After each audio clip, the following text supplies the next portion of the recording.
morning, everybody. Welcome back to Higher Density Living. You can join us in basking in this Palo Santo. Jason, how you feeling? And the coffee with the mushrooms in it. Yeah. How am I feeling? Let's not go there, bro. COVID number 2 shot. COVID number 1. See, this is where you get in the ego. Yep, here we go. COVID number 1 shot. I was like, what are people talking about? Your arm hurting? Yeah. You know, they just can't handle. They just can't handle one of those shots with your arm. Tetanus. Yeah, they just can't handle tetanus shots. A bunch of wimps. Yeah, and then I'm like, went to the gym the day after. Yep. Feeling great. Moderna COVID number 2 shot did me in, bro. Monster. I was even coming out of like, oh, this isn't bad. And then Saturday night, I'm laying there and I'm like, positive affirmations. This is in your head. You're not getting sick. Quantum energy, come in. Can't stop the So Saturday night, but I started feeling that like flu feeling. Yeah. You know, with the fever, the body aches. And then it was like late Saturday. I couldn't go to sleep because I was hurting so bad, you know? Sure. So then late Saturday night, like 3 o'clock in the morning or whatever, I'm like, oh, fuck. I got sick. I was looking at your Whoop statistics because we're in a thing, and I'm like, oh, he's still awake. You know what I mean? And then I'm like looking at your stats drop off. I'm like, oh, he's not in good shape. No, yeah. It was like last night I went to bed at like 4 in the morning. Saw that, yeah, 3:58. Yeah. I was like, I stayed up watching Ozark, which thank God for Netflix when you're sick. Oh yeah, because it just plays the one right after the other. Just hang out, yeah. So I had watched season 1 and 2 before. Maybe there's a correlation between COVID and Netflix binging. Yeah, that would be interesting. I did put it right when I got the shot Saturday, though. I put it on my Whoop for the second shot because it has a thing where you do the first COVID shot second. So, I mean, they're getting great data. I wonder if when I get my shot, if it will have a dramatic effect on me because I've already had COVID bad. Yeah, you had it really, really bad. So my body is already receptive. But I guess the first shot is kind of introduced COVID into your system in a weird way, and then with that mRNA or whatever. Mm-hmm. And then the second shot is like give you a lot of it, like because they figure that your body's kind of gotten used to it. But I feel sorry for if people are older and they have underlying conditions and they got the second shot. Yeah. Because, I mean, it walloped me. So I could imagine what it would do. You know, I've heard of people passing away from it. Yeah. So, I mean, it was the second shot was heavy duty. Brutal for me, but now Johnson has the one shot, and then the Pfizer second shot, I guess, isn't that bad. Just gets you sick immediately. I just got that basic, generic, that low grade. Did you get the Bill Gates one? Yeah, the low grade vaccine. You got the Bill Gates boy? Yeah, I was talking to an Uber driver the other day, and it was really interesting. And he was going on about microchipping and all that stuff. And I told him, I was like, you know, you're really not that important. Yeah, it's like none of us are that important. No. For the government has a lot other things to worry about than to track Jason Rigby and what he's doing and not doing. They don't care. No, they may collect data on me, but they're worried about someone that can economically upset what's going on. Yeah, or someone that can take a huge amount of lives at once. Yeah, they were even having a hard time figuring out what the guys were doing, you know, down in Miami. Flying aircraft, before September 11th. Little Cessnas, So they didn't even correlate with it. You know, the FBI, the CIA, they couldn't even correlate it all together. No. So for them to put this grand conspiracy theory together, where wetware in your head. Plus, we're cyborgs, anyways. Look at us. I mean, Apple's got me glued to my phone. We're first stage cyborgs. Yeah, exactly. I was reading about this thing. Check this out. Like far into the future. This is cool. Where AI becomes like quite intelligent, and you learn to genetically create organisms. But when you grow the organism, you want it to have a nervous system, a structure, an actual consciousness. So it creates that, but then it doesn't grow them with limbs. What it does is it grows it with the torso and then nerve endings, and then it finds a way to attach the mechanical nerve endings to the actual right. Human one. In a sense, so that you have full, like, almost like 80% bionic beings going around. But imagine that thing being born, no limbs, and it just has nerve endings like strings. Yeah, that would be wild. And it connects all those. Yeah, you could put it in like a fluid substance or something. Yeah, and just, you'd have to do it in a fluid. Yeah, I'd be curious to say, you know, that Google company, I wonder if they've wrote an article on AI and consciousness. Yeah. Because I know that's the big problem. Is like, once they cross that bridge, where AI can have consciousness, then we're off to the races. Well, don't give it access to anything important right now. You know what I mean? Yeah.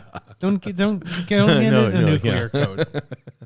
Yeah. Well, could you imagine? Because that's the first thing it would do is launch all the nukes. Because we'd have to program and say, well, what's killing the Earth? And it would be like human beings. Yeah. And then it would say, okay, well, what is the cost of this country being totally annihilated with the nuclear? How long does it take for the nuclear stuff to wear down? The half-life, like 40-something years? Yeah, so would it be better to launch a nuke and then have it cleaned up in 40 years, no humans, than to have humans continue to go on and on for hundreds of years and growing? Interesting. So it would probably make the decision to launch the nuke. Reminds me of Terminator. Skynet's attacking us. Yeah. But Skynet's grown it's conscious. I don't think you're going to. So here's my optimistic side of this for the future. You're optimistic? Yeah, I'm optimistic. Like that OpenAI guy and all that. Mm-hmm. GTP3 project. With the internet and everything that we have going on. There's two sides of this. So you have this great awakening, if you want to call it, where people are saying, fuck the news media. Mm-hmm. It's just a bunch of bullshit. It's just clickbait. There's hardly anything truth, and then it's biased towards sides. So but people are recognizing that. It's not like they've bought into the programming. And then on the other side, you have this decentralization and this openness that no one can control. You know what I mean? Like an identity, like a government, China can't come in and shut his OpenAI programs down. Are you saying you have hope for the future? So I think with this great awakening intellectually, and we'll get into this, into the French Enlightenment, but this great awakening and then this decentralization, I think that sets up like a foundation for us to actually take the next step. Yeah, and I think that, and we know by listening to the teachings of Ra, those ladies and gentlemen, those theys. They don't have gender. Theys? They don't have gender because they're sixth density, right? Something. I don't know how to describe it. Yeah. Yeah. Complex. Yeah. Social memory complex. So they, It. Yeah. There we go. Yeah. It turns around and says, that this push from third to fourth is happening now. Yeah. And so that means to me, the negative entities don't get enough traction. So things go positive. We have these birth pangs now happening. So why not?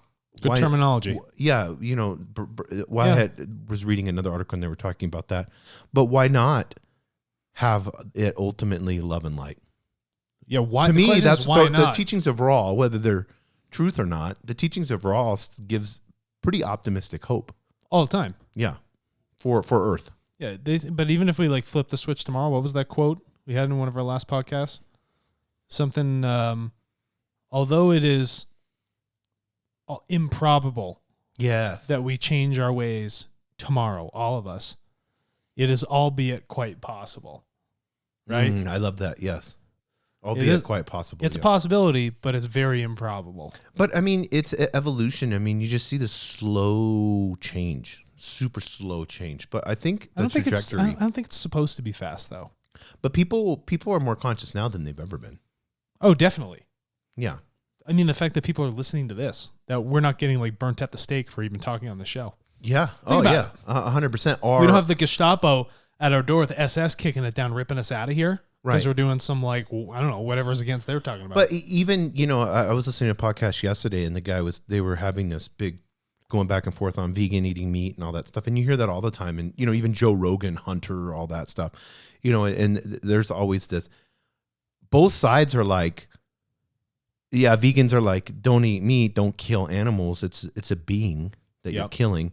And then even now, instead of saying, fuck the vegans, I mean, you got a small group, but I would think the majority of people that if they are eating meat, they're trying to ethically they're taking you see what I'm steps. saying? It's getting there. So it's not like we're like, oh, we're on the plains and there's all these herd of buffalo. Let's just kill them all for fun today. Yeah, it's not that anymore. Let's just slaughter 1,000 of them. And no one would think that. You would go to jail for something like that. Well, think about remember that guy we were talking to, and he was up in Alaska, and those guys and he was talking about how he was out there hunting for one specific animal, and they eat the entire thing head to toe. But these other guys are driving around in a 4x4 vehicle, just shooting everything and leaving it there. And remember how the Fish and Game Department from Alaska Came to the wedding. flew all the way to a wedding in Washington, D.C. Yeah. to serve these guys, bring them to court, and then send them to federal prison for doing that. I mean, there are people that are legitimately watching out for that sort of activity. Awesome. I love it. Yeah. Yeah. You should, if you're going to waste, that's like when you drive past I-5, in Stockton and those areas in California, and you see just those mass amount of cattle just out there all muddy and nasty. That's brutal, dude. It's just like, no, we have to cut our meat consumption down. There needs to be, but I think there's a shift for that. It's on its way. You know what the first shift was? It had nothing to do with the vegans. It was the organic stuff. Or? Somebody put an IPO on Beyond Meat. Oh yeah. The market saw value in alternative meat sources. Yes. That right there is a major step. That's pushing the needle in the right direction. And all we got to do is just continue to push that needle. Yeah, I also think having pets helped. Like dogs. Like people, because back when I was little, a long time ago when I was little, some people had dogs, some people didn't. It really wasn't that big of a deal. Dogs stayed outside. They didn't dress them in clothing. Yeah, they didn't dress them. They didn't have little carts for them. I see that at the park. Ladies will be having like a little... They become more of like a family member. Yes, people apply more of a thought of consciousness to the animal rather than saying feed the thing scraps, keep it outside. Yeah, my dad was like putting dogs down, like he would shoot them in the head. I know horrific. I know it sounds horrific, but people would do that all the time. Yeah, if it got sick or something, you'd never take it to the vet. No, you can't afford. And you would never spend any money. You're going to take your horse there. Yeah, you're going to call the vet to take care of your cattle, herd of cattle. Yeah, because that's the dog. Yeah. There's a whole references on that. There's old movies from the 1930s and 40s that show that. Yeah. Old Yeller. I'm gonna take it. I just said I got to pull Old Yeller behind the tree. Then loading up the deer slug. Then it's you being a man having to kill something that you love for the betterment. Isn't that weird? It's like you're only a man if you can man up and put this thing down. Like it's like what are you talking about? It's this concept where you're only a man if you kill something. You know what I mean? I think it's the idea of putting the feelings that you have for it. Hiding that were enough to where you create an action to better it. Because if it's suffering and there's no way to help it, well, obviously the number one thing you would want to do, put the dog down, but you don't have to put a deer slug through its head. Yeah, exactly. The vet will do it cost effectively. Cost effectively. Yeah, there's ways around that. It's better to have it like go to sleep rather than just like. But I mean, you could go to ranches and stuff like that, and those cattle dogs running around, or you go to Alaska. Yep. And those and they're just as happy as can be and living out in the wild. Happy as can be. Yeah, those cattle dogs, and they get killed every day. I would literally imagine. Every day. Because one hoof to the mouth and you're done. Yeah, they get kicked by everything. Yeah. And then those Alaska dogs, going on those heavy trips and just constantly. I think they feed it like raw seal meat and stuff. Yeah, you just got to keep all the Inuit people and stuff up there, right? You need as much fat as possible. What are we even talking about? I don't know. We rambled for 15 minutes. 15 minutes. So that's awesome. No, I want to get into. I had got an email from Jamie Will. I love when you always open up. I want to get into. I want to start us off. I want to get into. Let me tell you the reason for that real quick. That Carol Drucker book just really shook me, and I read it a long time ago, of having a learning mindset instead of a fixed mindset. Growth. Yes. Something. Yeah. Growth mindset. I think that is the answer to a lot of our problems, is if everyone would turn around and say, let's learn. Well, that's an open. Let's just learn in everything. It's an openness. It's like the podcast. I always come into these. It's like, I'm going to learn something. I'm going to learn something from you. Yeah, we all right are. Here, yeah. I just made a statement about you saying that, and now I'm learning. Now you're telling. Now I get to learn something about why you do that. But what if we all approach that in any situation that we came into life? It's like, my main objective here is to learn and show light and love. Correct. Yeah, I mean, that's just the way. But he wrote an article. This is a flow genome project, and he's an author of several books, like this flow state and all that. Very, very interesting, and he writes really well. But he started talking about, and I think the whole thing in this is this awareness of our mortality, and then the suffering of humanity, and then how our capacity to understand grief, fear, worry, death, all of these things, and what that looks like when we get into this awareness of our mortality, this awareness of death. And I know you have an example of the way that you. Thank you for bringing it up. I didn't even have to say it. I knew you would get this. Yeah. The way that you view death more in like a Stoic philosophy, but then an awareness of our mortality, our death. What is that like? When we begin to recognize that, there's people that are listening 65, 70, and they probably have more awareness of it than we do. Yep. But when it comes to death, what do you see that they're like? Because Alex, I really want people to understand this. What do you see that people make an issue out of it, and then what do you see when you become aware of it in a good way? Death is an issue in two fronts for me. Is when people fear it because of its finality. So there's two things here. You have an ignorance of death, and then you have a fear of death through the finality that my life is, albeit mortal, this physical life. And so people can move along throughout their days, always fearing death. Maybe you're a hypochondriac. You think you're always going to get sick. You think this is the end. Right? You're constantly living in a state of anxiety and fear. Doesn't do you any good. Doesn't force. At that point, if you're living in fear, you're not making good choices. You're creating choices that separate, right? And so when I look at this death, or I'm ignorant to it, I don't think about it at all. Yeah. I'm just going about my thing, consuming as much as possible, being about me. Ego's absolutely as large as can be. Driving my Ferrari, got my big old home, spending money on the golf course, going out doing bull elk hunting, shooting 40 of them at a time. You're not considering your death, which means you don't consider other things' death, or the death of the planet, or, the death of the people around you. Most people never really even see a dead body.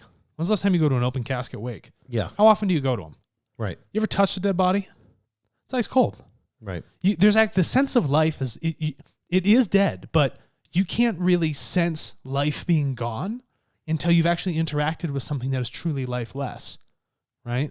Seeing a dead, bird or something, yeah, sure. But when you actually are having an interaction with a dead human being, there's a bit of a concept change, right? So I would consider this a very fortunate moment.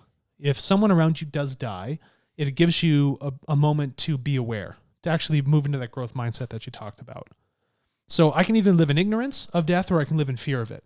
And only when I'm faced with it does it confront me with a choice about how I actually choose to react to this through my thoughts and my feelings, and then, other emotions.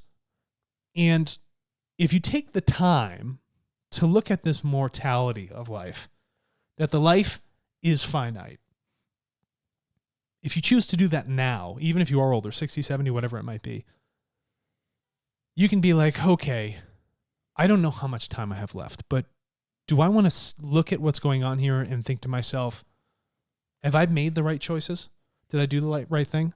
Am I going to regret having pissed away all that time and really offered nothing up that was of an evolutive, positive, unifying value to the planet or people or all the living things that crawl and fly within it? Have I done anything with that? And, people that are on their deathbed, they either die in bliss or they die and you see the pangs of death, that shock in the face. People move in and out of that state when they're about to, I guess I would, transfer out, right? Is how I would call it. Even watching an elderly person, they begin to pass. The mind spirals, it starts to leave, and then the thoughts are they're there, but they're not there. Right. The eyes are staring into nothing, and it's awake, and it's fear, and it's happiness, right? There are so many things coming back at that moment. And the question is, at the point of your death, do you focus on the transition into unity, this transition knowing that you have learned as much as possible?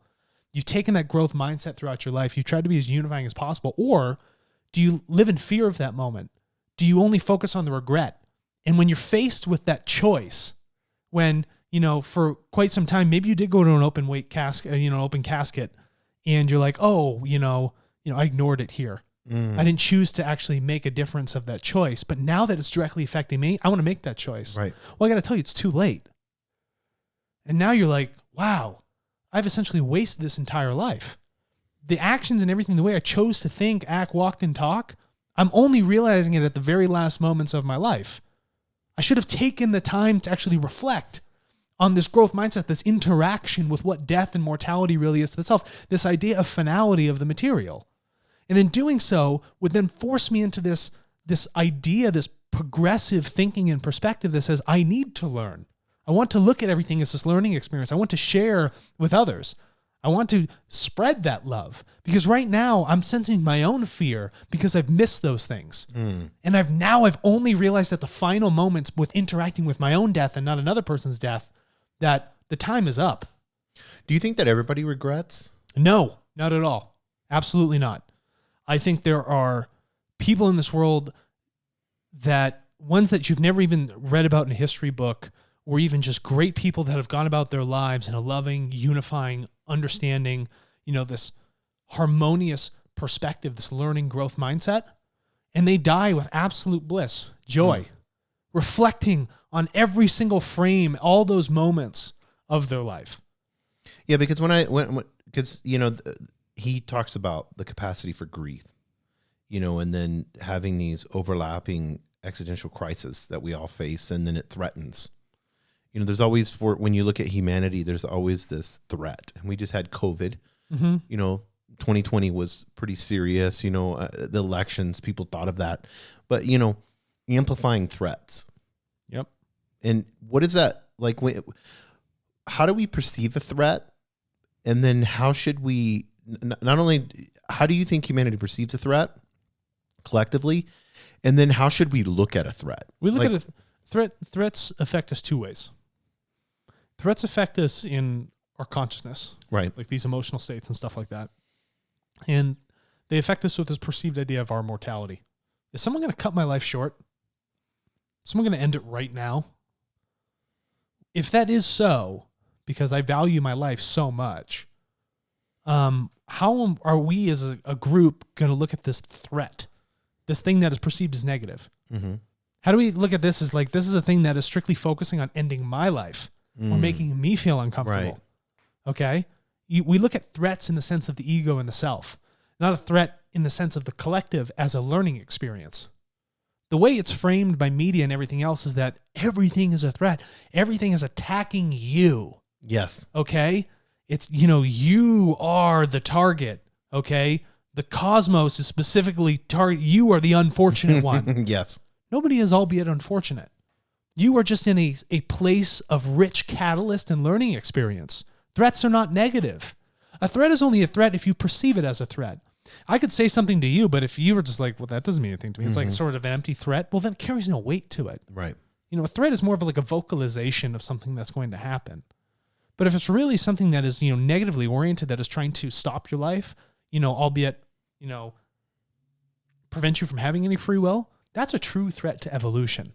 But everything else is albeit a learning experience. Yeah, but this is what I want to get at. It's like when you look at the Salem witch trials and you see a perceived threat, and then you see a collective group of people to. But dude, do you see what I'm saying? Who's it a threat to?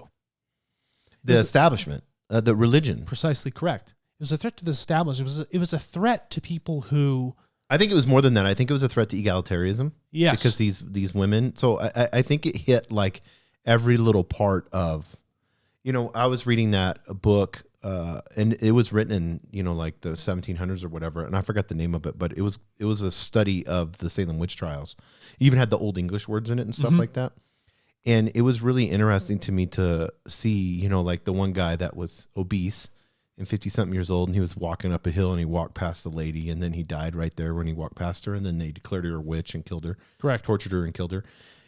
But you look at males, in this masculinity. Patriarchal society. Yes, yeah. And then you see these women having a power that's mysterious, that they can't, you know what I'm saying? They're self-empowered. Yes. They didn't have a god that came down and said, oh, you're powerful and chosen. Right. They were just this collective group that says, look at our feminine energy. Look at us coming together. Yes. And then people are like, whoa, wait a minute.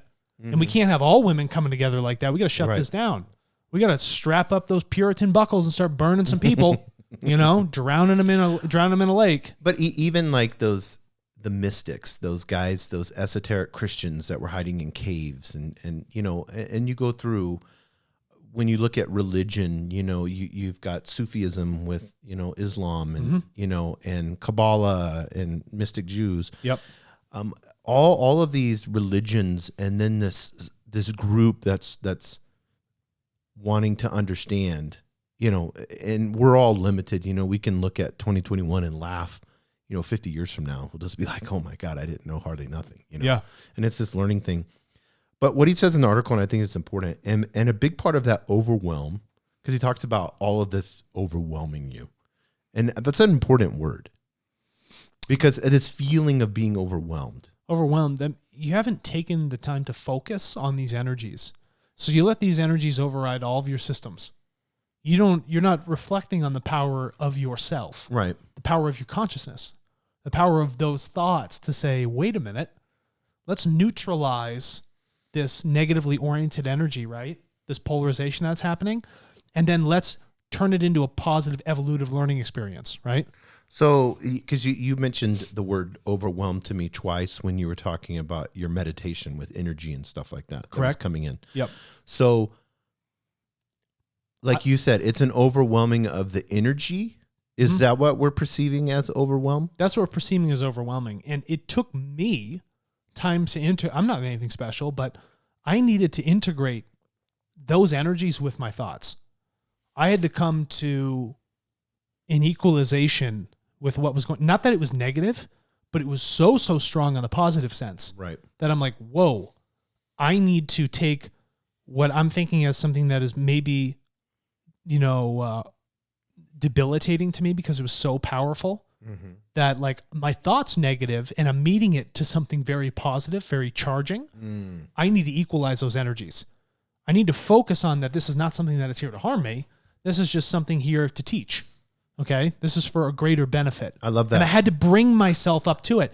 And it's not that I take, something like a negative externality and bring it into something positive after I've equalized it. This was something positive, and I had a negative thought. And now I have to bring that together. It's the inverse of that other thing that we typically look at, right? We're always looking at these outside catalysts, but what about when you have like an internal negative thought and something positive is happening to you? Again, I'm not a victim. Right. There's no victim here. I'm the one that sat down. I chose to meditate. I chose to put myself in this energetic environment. I opened myself up to this specific thing. And so if I'm being inundated with this thing that I've essentially called for in my subconscious and then driven it up through my conscious thought, right. Nothing negative is really happening here. I thought when you think you're ready in your mind for a lot of things in the world, okay, it's only when it really happens when you're like, holy smokes. Mm-hmm. Seriously. And then it takes a moment of reconciliation, rumination about that, dipping back into your experience to review that and apply it to the catalyst of what has just happened for you now. Yeah, and that's what he says. A big part of the overwhelm is because we're trying to process it all through the narrow frame of isolated individual self-identities. Correct. And that's when I had to say, just in my own experience, I was like, just open up for a second. Okay? There's a greater aspect to this. It's beyond just self and ego here. It's something where you're integrating with the finer parts of, creation itself. But this is really good. Let's stick with this. When should you open up and when should you not? And how can you become self-aware to know when you should open up when you're feeling overwhelmed? You should open up in the sense of being overwhelmed when if it's not like an energetic thing, okay, if it's you have overwhelming thoughts, think about if they're truly things that are trying to help you learn. That they're in the end will create something deeply positive for you. Will allow you to progress. You're going to have to think on it.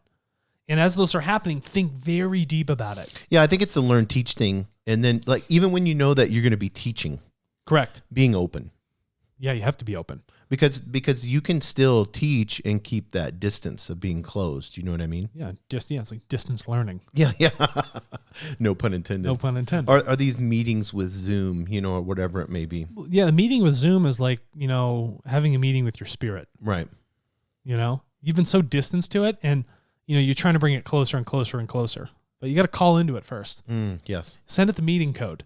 You know what I mean? Right. Review what is actually happening here. Think about it. And think to yourself, do I want to invite myself? Do I want to join this room? You have that choice. Right. Okay. And I'm trying to use this metaphor here. No, I like it. You know, and you can even see, you know, the members that are in that room ahead of time. You're like, well, there's a lot of negative people in there. I don't want to be a part of this. And you have that choice. Don't join the meeting. But then if you really review on the things that are happening here, it's like, is this really trying to benefit me? Or is this a microaggression? Yes. Or is it a microaggression? Alex had that happen. Oh gosh. So like that's that focus there. And so that's when you open up. Right. Okay. And you begin to become more open to just about everything when you realize it is albeit a learning experience. Yeah. You know, but I like what he says here, the narrow frame of isolated.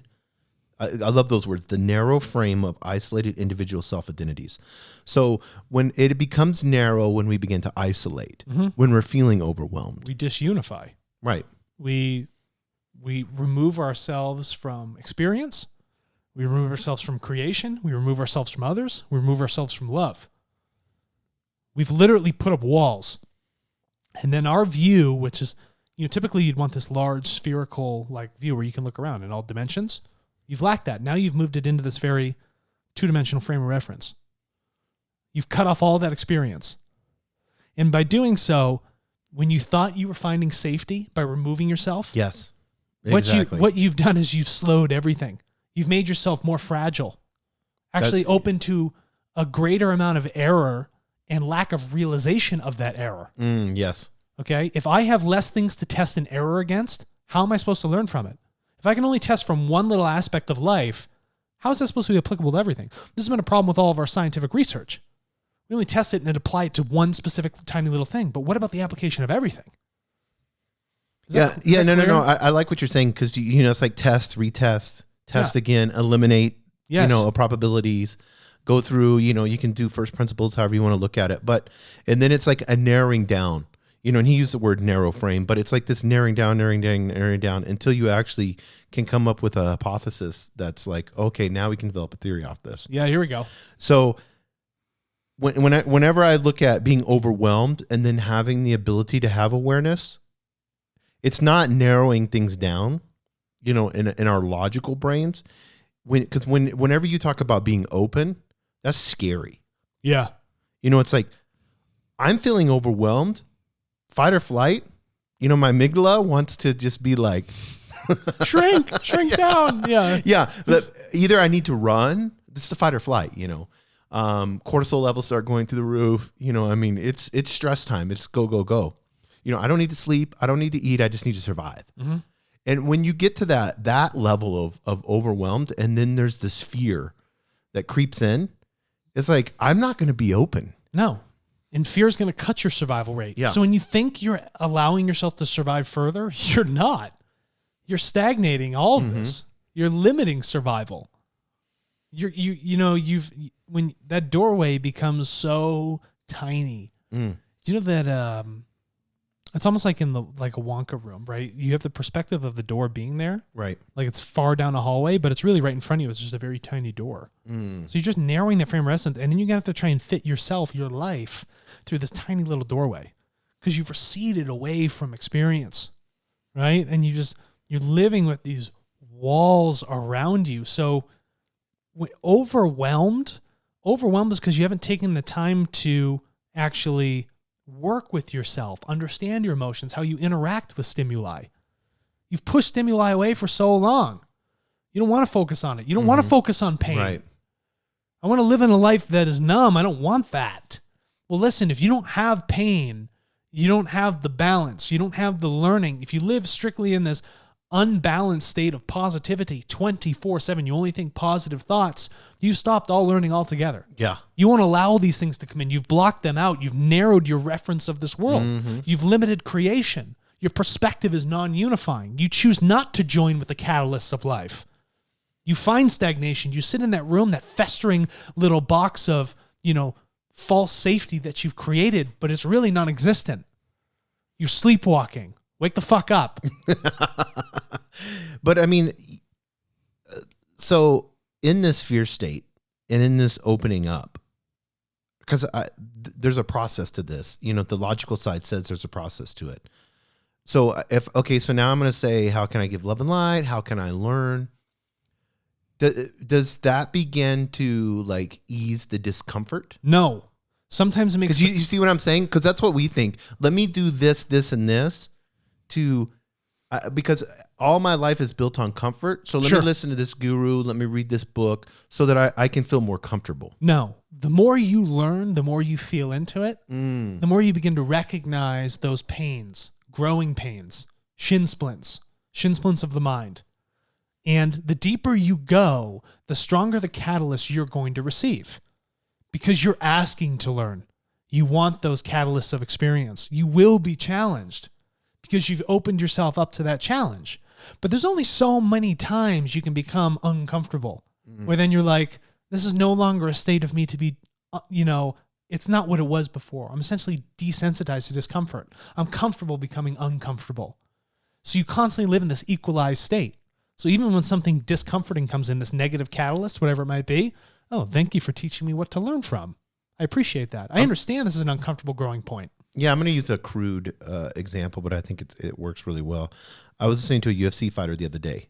So fighting is like one of the most fearful things that happens, whether you're female or male, having to confront someone and then physically, getting an alteration. But these people choose to do this. Altercation. Yeah, altercation. Yeah. Alteration. Alteration. Change my face.